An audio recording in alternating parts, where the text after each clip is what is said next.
L'Assemblée nationale, qui a justement refermé sa deuxième session de l'année cet après-midi, c'est donc bel et bien fini pour la 7e législature, du contrôle de l'action gouvernementale au vote des lois, en passant par l'instruction des commissions d'enquête. Les députés se disent satisfaits de leur participation. Adama Guiti et Olopoda.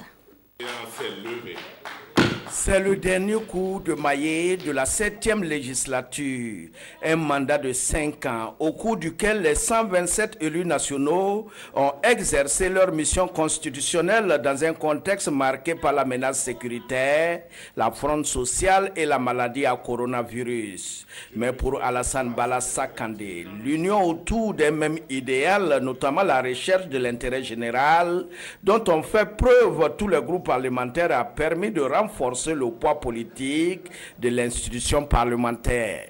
S'il m'était demandé de me prononcer sur le bilan de ces 5 années de cheminement, je dirais tout simplement que c'est avec un sentiment de légitime fierté que nous avons mené ce cycle législatif à son terme. Il est l'aboutissement d'un engagement collectif et fraternel d'hommes et de femmes, de sensibilités politiques diverses, certes, mais tous unis autour de l'idéal républicain d'exercer la souveraineté nationale.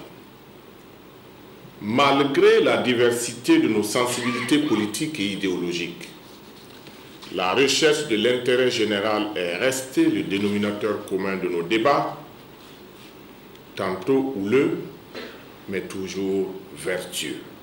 Alassane Bala Sakandé félicite les députés qui ont vu leur mandat renouvelé et ceux qui auront l'honneur de représenter le peuple pour la première fois à la 8e législature. Cette 8e législature va effectuer sa rentrée au cours d'une session spéciale d'installation convoquée pour le 28 décembre prochain.